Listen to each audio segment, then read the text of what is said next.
최근 나온 리플사 및 XRP 관련된 정보들을 몇 가지 들고 인사를 드려보고 있는 크립토마토입니다. 몇몇 분들께서 왜 요즘에는 리플과 XRP 관련된 영상을 올리지 않느냐라고 말씀해 주셨는데요.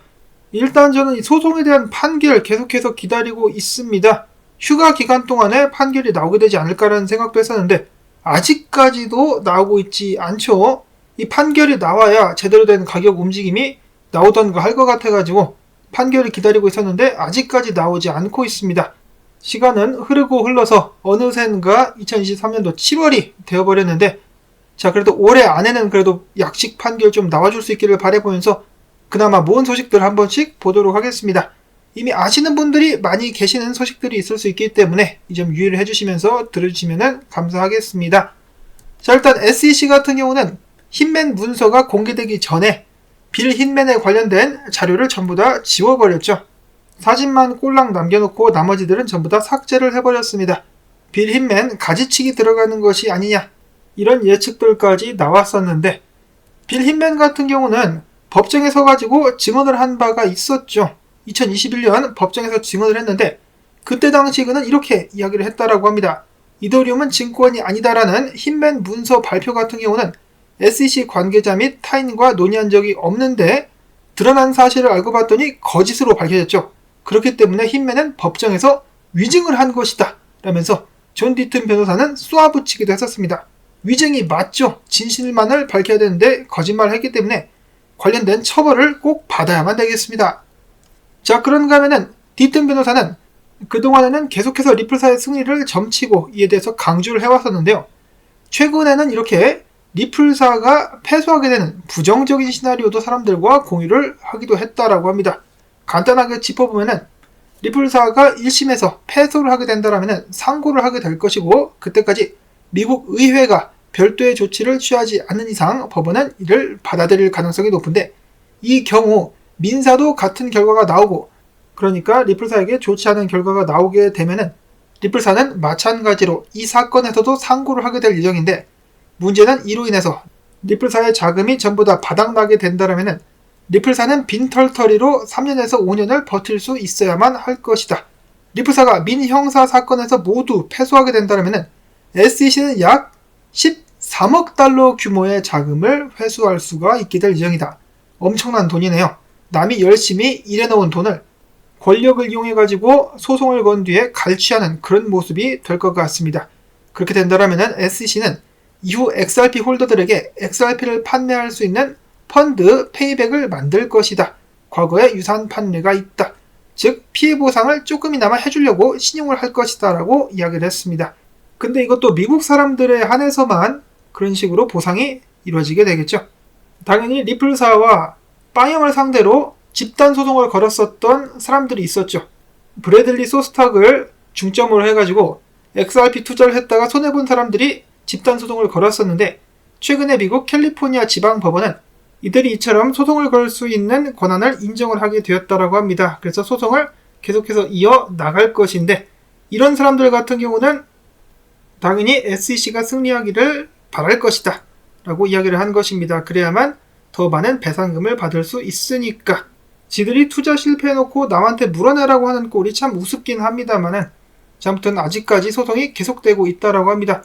아무튼 이게 부정적인 시나리오긴 한데 소송이 진행되는 과정 속에서 만약에 미국 의회가 정신을 똑바로 차리고 암호화폐 증권성 문제를 드디어 해결할 수 있다라면 이 부정적인 시나리오는 모두 무효화될 수 있다라고 합니다. 이 모든 것은 어디까지나 존 디튼 변호사의 머릿속에서 나온 시나리오다. 이 점을 기억을 꼭 해주시기를 바랍니다.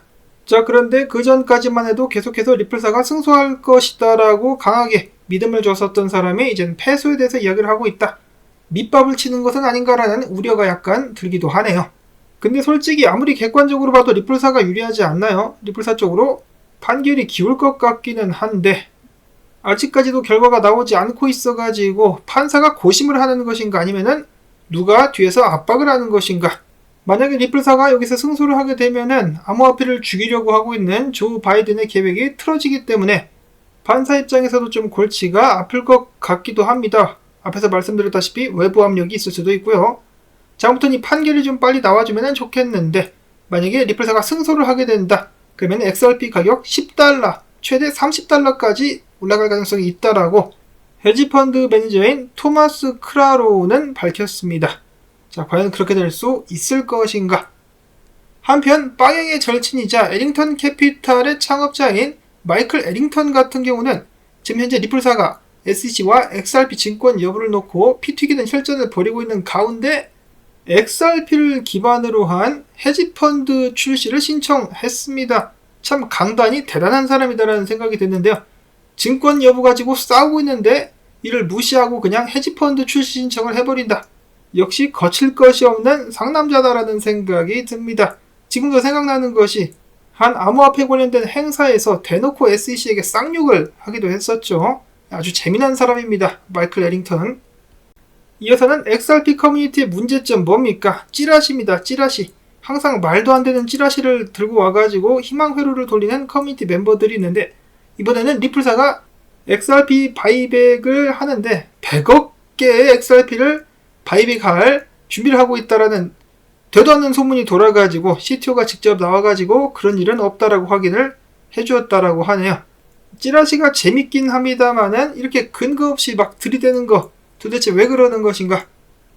자, 한편 최근에 리플사가 XRP를 상장하기 위해서 거래소들에 100만에서 500만 달러를 지불했다라는 법원 문서가 공개돼가지고 다시 한번 논란을 만들고 있는 가운데 CTO가 이번에도 마찬가지로 나서서 대답을 해줬는데 완전하게 부정을 하지는 않았습니다. 제시된 주장은 단순한 주장일 뿐 실제 사실관계는 복잡하다. 그런 일이 없었다는 게 아니라 복잡하다라고 이야기를 하면서 거래소들 같은 경우는 XRP 상장을 명목으로 상당한 수수료를 요구할 수 있으며 리플사는 당연히 여기에 거부를 할 수가 있다. 자, 다만 단순 상장 목적이 아니라 ODA를 활용하는 거래소가 된다라면은 그만한 돈을 지불할 수도 있으며 이것은 우리가 XRP를 상장시키기 위해서 100만 달러를 지불한 것과 같다라고 주장할 수는 있다. 그러나 마찬가지로 사실은 복잡한 면이 있으며 이것은 가상의 상황을 설정해서 설명했을 뿐이다 라고 하면서 완전한 부정을 하지 않고 다만 ODL이 연관된다라면 그 정도 금액을 지불했을 수 있다라고 두리뭉실하게 설명을 했습니다. 실제로 머니그램과 파트너십을 맺었을 때도 머니그램이 ODL을 활용해주는 대가로서 대량의 로열티를 지불하기도 했었죠. 그래서 돈을 많이 준 것 같긴 합니다만은 새로운 소식은 아닌 것 같습니다. 자, 그 다음으로 리플사와 콜롬비아 간의 이 관계는 계속된다. 작년인가 재작년인가 작년이네요. 국가토지청이 리플사의 XRP 레저를 기반으로 토지 기반 등록 시스템을 도입했다라는 호재 소식이 나왔었는데 이번에는 리플사가 콜롬비아 중앙은행과 샤바샤바를 해가지고 국가의 블록체인 사용 사례를 탐색한다라는 소식이 나왔습니다. 이를 통해서 콜롬비아의 중앙은행은 정보통신부와 협력하여 리플사의 CBDC 플랫폼을 활용 국가 고부가가치 결제 시스템의 효율성을 향상시키는 시범 사례들을 탐색할 것이다 라고 합니다.